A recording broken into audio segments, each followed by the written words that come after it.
Hello, everybody. Welcome back to Sax Overtalks. I hope you're all well, and I hope you're happy to be here. The winter is getting harsher, the temps are pretty low, and Christmas is almost upon us, and I couldn't be happier for this time of year. Now, I think it's probably time for us to change the subject. Change is something that I tend to see a split opinion on, and I would really like to talk about it today. I know a lot of folks that love change and they yearn for it and they like chase it, they like the chaos. And there's people like me who typically kind of really hate change and avoid it like it's the plague. So I want to talk about some of my past experiences with change and why I have disliked it in the past, and also how it's improved my life in a great way. So, growing up, I never really had to experience major change at all. I got my dog when I was 4, so right when I was really starting to form memories, and I had him. He lived until I was 18. It was 14 years that we had him. He was a big old yellow lab. His name was Woody. He loved to eat, and he was my best friend through all of my life, through primary school, elementary school, middle, high school, all of it. And I always went to the same place. I always went to the same school. Um, I lived in the same house. Um, had the same friend group all the time. But around high school is when I started to see the first big change that I ever noticed or experienced, and it was myself. Growing up, I always felt like I was a little weird. Not weird, uh, I never felt unwanted or, cast away. I have had a fantastic friend group. They've always accepted me and my weirdness without question. But I think maybe that's because we all understood that we're all pretty equally weird, you know? And when I graduated and I stopped seeing those same 8 friends every single day, it hit me pretty hard. And all of a sudden, I was really uncomfortable in who I was, and I was unsure of who I was. I was so used to, 5 days a week, seeing the same people, and I realized after graduation how much myself and my personality was just the group. And I still saw them after I graduated, and I still see a lot of them to this day. I'll throw up some old pics if I can find them, and then a much more recent pic of our lake trip this summer. But I don't see them as much as I did in high school, and I really started to wonder, who was I without this group? I had no idea. And I'd say now I'm a lot more open to change. I still try to avoid it if I can. I'm a very complacent person. I always order the same food at the same restaurants. I stick to what I'm comfortable with. But I do want to tell you about a time where I thrust myself into change willingly, and how it has completely improved my life tenfold since then. So, it all started in high school, senior year. I was in Spanish 4, and there's we started talking about the Camino de Santiago. Now, there's also a movie that I had already seen called The Way. It's with Martin Sheen. It's about the Camino de Santiago, but we talked about it in Spanish 4 as well. And I really started to research it and invest myself into it. And traditionally, it's a Catholic pilgrimage, but anyone can make the pilgrimage for whatever reason they want to. You don't have to be Catholic. You don't have to be religious at all. You can just go do it. And to my surprise, I was given the most amazing graduation gift I could have ever imagined from my parents. They gave me a plane ticket to Irun, Spain, which is on the northeastern border of Spain. It is touching France. It's actually like on the town is on the border of Spain and France. And my return ticket was not set for another 7 weeks after that, and it was departing from Santiago de Compostela, which is on the other side of the country. I was gonna walk the Camino del Norte. The Del Norte is one of the many ways or paths of the Camino. It runs along the northern coast of Spain. So you'll almost always have the ocean just off to your right hand side. as you're venturing west. And the most popular way is the Camino Frances. It's a lot more through like the Midlands of Spain, like a lot further south. But when I was researching it, I saw so many people online saying that the Norte was a lot prettier, but also a lot harder. And I was determined to tough it out and walk the hardest one so I could see the greatest views. That's all I was thinking about was the views that I could see, the mountains, the ocean. But what I got out of it, I got so much more than just good views out of it. So all spring and summer, I prepped. The rest of spring into the summer, I prepped. I bought some hiking gear, some sandals, some boots, and I hiked from my parents' house to like neighboring towns. I spent entire days just walking to places that I could normally drive to in a span of 10 to 20 minutes. And finally, the day came where my plane departed from St. Louis, and I, for the first time in my life, went to an airport. For the first time in my life, I flew on a plane, and for the first time in my life, I landed in a foreign country. Completely alone. Just me, my backpack, and the sandals on my feet. So, with this new experience, I was obviously pretty scared at first. But something inside me just kind of told me not to worry and to just be confident. Which lasted until I landed in Madrid. And I had a 9-hour layover, so I had 9 hours to find my next plane. It took me 3. And that scared me. Taking 3 hours to find my plane certainly scared me. But I finally found it. Had some time to kill, so I just rested there. I waited for it. Could not sleep for the life of me. And I finally took my last plane into a room. The plane landed about 3 miles from the hostel that I had a reservation at. And I didn't know how to call a cab. There were a bunch of cabs I saw outside. Excuse me. There were a bunch of cabs I saw outside, but I didn't know if you had to reserve them, if you had to call a phone number, go online. I didn't know if there was an app. I had no idea. And I was too nervous to ask somebody. I spoke Spanish pretty well. At this point, I had taken all 4 years of Spanish in high school, and I was very passionate about the language, but I was not confident in it, especially being in a place that only speaks Spanish. And there is a lot of people that speak English in Spain. I think English is taught a lot more around the world than I feel like most places in America value foreign language. But I finally got to my hostel after walking for a while. And when I was walking there, though, and the sun was setting, I realized just how important this trip was going to be. So after being awake for 36 hours straight, I finally hit the hay. I woke up 6 hours later and I started walking. And let me tell you, I was not ready for this at all. The first day, it was the hardest. It was almost like it was testing my resolve. I skipped breakfast because I was so jumpy. I was so antsy to just get on the path, get on the Camino. And the terrain certainly showed its teeth to me that day. The hike out of the city was fine. I walked through some farmlands and up a hill. And along the way up, I met this lady. She was also hiking. And she seemed pretty tired. She looked exhausted. And everyone was just hiking right past her. And I stopped and I asked if she was okay. And she seemed a little shocked that I stopped to talk to her, but she said she was fine and she was just catching her breath. So I introduced myself and I asked her if I could walk with her for just a moment. And she agreed, and so we walked. She was from France. I don't remember where she said she started hiking from. The official starting point is in Irun, where I landed, but you can really start and stop wherever you want. There's a million paths on the Camino, and everyone really finds their own. So me and this lady, we hiked to the top of the first mountain, and we were just chatting about whatever, but there's a moment I'll never forget. We got near to the top, and we stopped. And I have a picture of this exact place that we stopped walking, and we just stood still for a moment. I'll put it up on screen. But she asked if we could stop for a moment and to just listen. So we did. We just listened for about 5 minutes.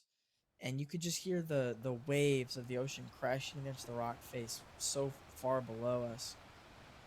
And when she seemed satisfied, we stayed there, but she started talking, and she told me about how much she loved the ocean. And when she was a little girl, she loved the ocean, and she always have, and she's always found it to be the most calming sound she's ever heard. And she turned to me and she said that she was really on this journey alone, and asked if we could parted ways. And so she stayed there and she kept listening to the ocean, and I kept on hiking, and I never saw her again. The rest of the day I spent alone. Um, at one point on the mountainside, I got lost. I couldn't find the path, and I ended up in a field full, full of cows. I found the path again, but it was on the other side of like a fence, and I never crossed a fence, so I didn't really remember figure out how that happened. So I started heading to the fence, but before I could get to it, I fell into a mud hole, and my entire right leg got covered in mud. I mean, it was a deep hole, and my right leg sunk down into it all the way up to my thigh. So I was just covered in mud up to my thigh. So I crawled out of that, and I, crawled over the fence, and I got to the path, and I was out of water, and there was nowhere to fill up. I'm in the middle of nowhere. And after a couple more hours of hiking, I crossed a pretty scary cliff ledge. There was a huge drop down to my left, and on my right was just rock face going up. And I had about a 4 foot width to walk, maybe three. It was pretty narrow, and it was scary. And it had those like fisheye hooks, that you screw them into the wall, and they have a circle, and you run like rope through them. So it had like a little rope thing to hold on to, but half the hooks that were screwed into the wall were rusted and just broken off and were just hanging. And I was like, I cannot put my weight on that. There's no way that would support me if anything happened. So I just left it alone, and I just kept walking. And I finally got across this, and as I got to the other side of this mountain, I started going down. I saw a little town, a very small town, like a port town almost. And so I started heading down the mountain, and I found a water fountain pretty early, and I filled up my water. And I think I just drank too much too quickly because I was so thirsty. And I ended up sitting on this bench, and I was just so sick all of a sudden. My stomach was churning. And I sat on this bench doing nothing for like 20 minutes. And I was just thinking in my head, I was like, I am alone across the world from my family, from my home, from everything I know. And I feel so sick I can barely walk. And so I finally got back up, and I tried to start walking again over, to a little food thing that I saw. I couldn't do it. I collapsed onto my knees and just vomited right there in the street in front of all these strangers in this new unknown place, this new world that my eyes have never seen before. And it was scary. It was so scary. And someone did come and help me, and if it wasn't for this person, I think I probably would have quit. When I was on my knees throwing up, the only things I could really think about were how do I get home? And I had just started. But this man came and helped me. He didn't speak English, but I used the Spanish that I did know, and he helped me up, and he helped me to get to the food, and he paid for my food even. And he waited until it came out, and until he physically saw me taking some bites before he went on his way. And he didn't expect anything. He just helped me, and he was gone. And it blew my mind that someone would go out of their way that much just to help a stranger. And it meant a lot, and it really helped me keep going. So I had to find a place to stay now, and usually you stay in albergue, which is a little different from a hostel. Hostels are usually either a private room or a room that you share with 2 to 3 other people. An albergue is like one or two big rooms full of bunk beds, and you get a bunk, you get access to the shower, maybe access to a microwave if you're lucky, and it's about 5 to 10 euro a night, which is pretty similar to $5 to $10. And I didn't know where one was. I found a visitor center, and like I said, this was a small town. I think this visitor center was specifically for people exactly like me who had no idea where they were or what they were doing. And I walked in, it was completely empty except for the guy at the desk. And I was like, dude, I need an albergue. And he was like, there's three in town. He told me two of them were already completely full, and he tried to call the third, but the phone line was down. He said, you're just going to have to walk there.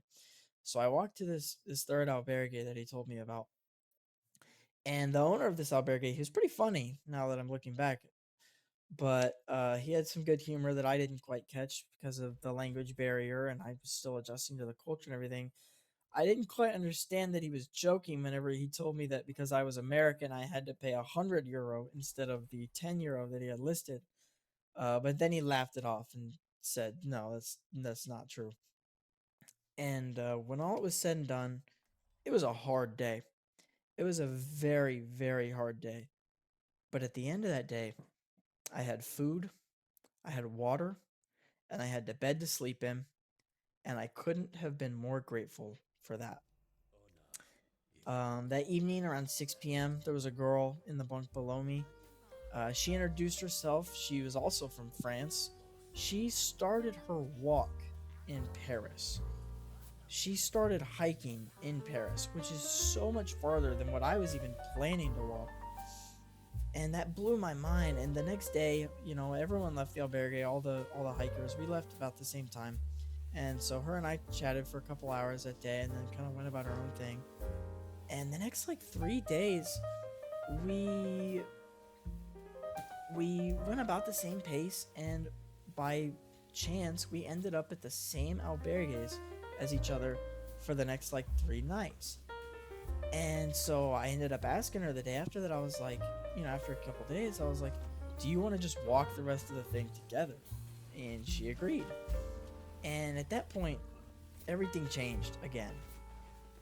I spent the next 5.5 weeks hiking with her, getting to know her, learning about life in France.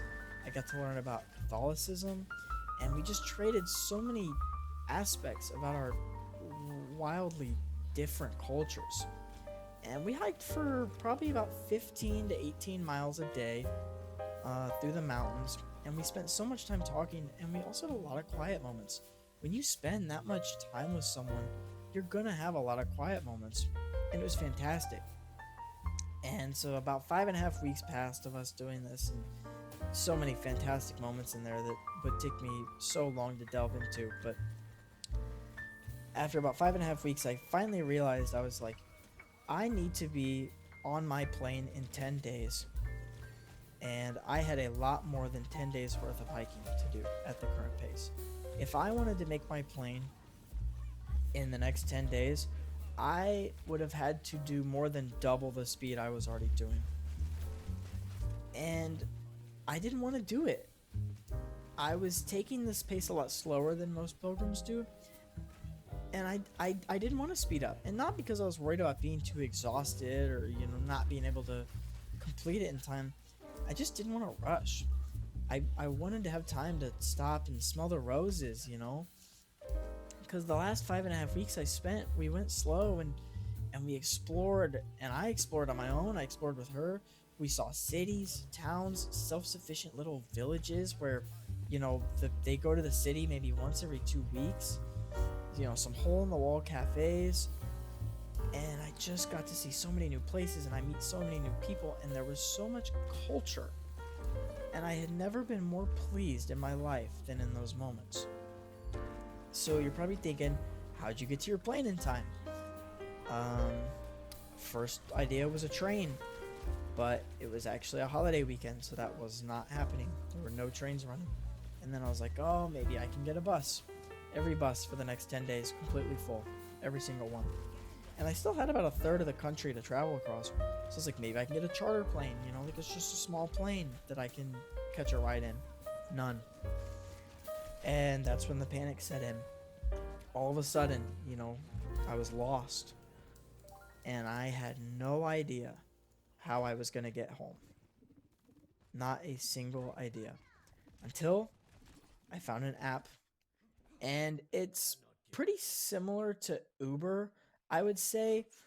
But you don't really order a car. The people that are driving, they post when they'll be traveling longer distances. They'll say where they're starting, what their destination is, and how many seats they have in their car.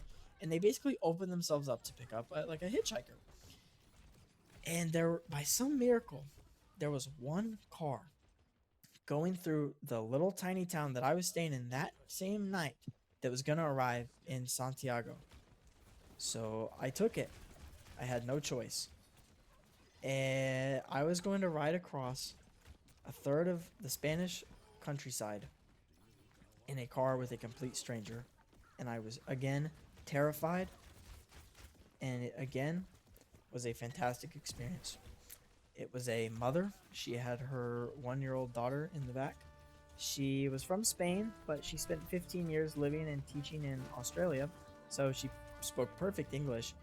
And she just told me her life story and she gave me some advice. And the next thing I know, I was dead asleep in her passenger seat as she drove.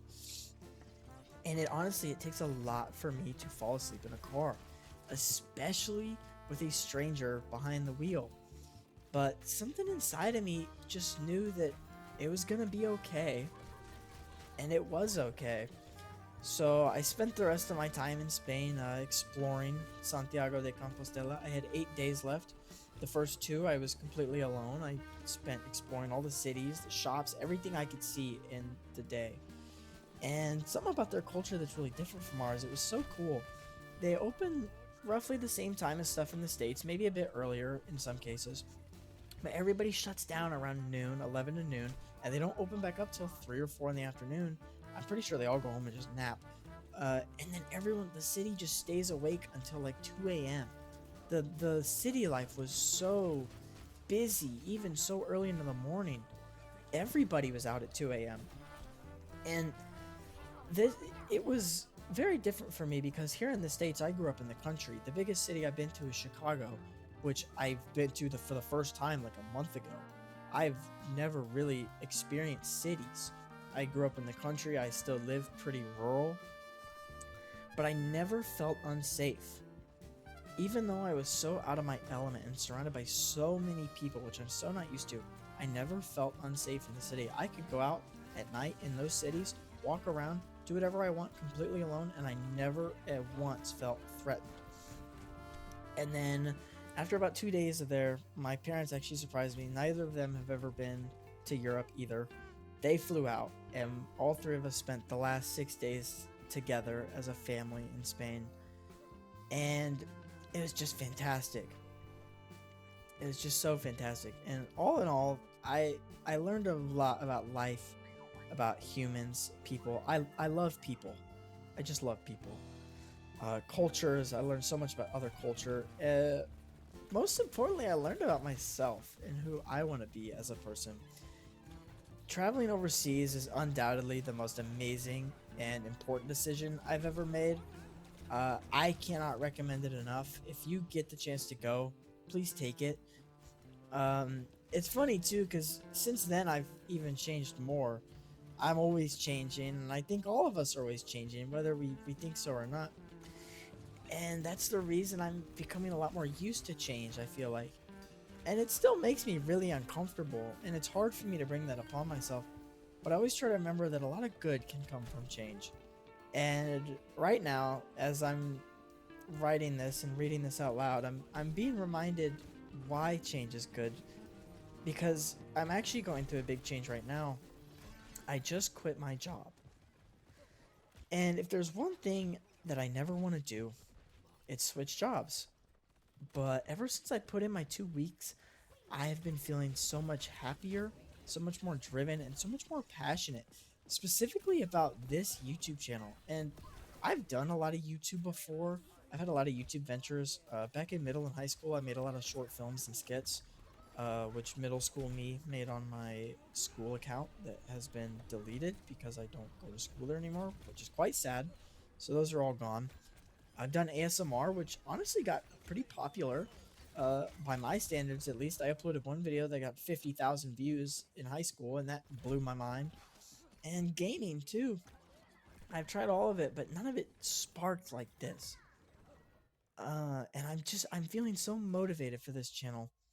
And yesterday was my last day at my delivery job. And it feels like this massive weight has been lifted from my shoulders. Don't get me wrong, the job paid really well, and I liked some of my coworkers, but it was such an immensely stressful job on me. I had to deal with some disrespect at times, and the job itself is just not for me. And I finally hit a breaking point. So Monday, I start a new job. I'm taking a pretty big pay cut. It's going to be hard, but it's needed, and I'm going to make it work. I'm going to be working overnights at the new job, and I'm really excited. I want to dedicate a lot more time to writing scripts, editing thumbnails, and learning more about YouTube and how to be a proper content creator and push out content that I'm proud of, that I want people to see. And so, looking back, I've certainly changed a lot these last 3 years, more than I ever did before that. And I think for the first time, I've been realizing that my life and my personality is completely in my own hands. And it took me a long time, but I can finally sit here and I can confidently say that I'm happy with who I've become. I am comfortable in my skin. I'm comfortable with my weirdness and my quirks, and I am just very happy on where I am today. If you guys have stuck around for this very long-winded story, I appreciate it.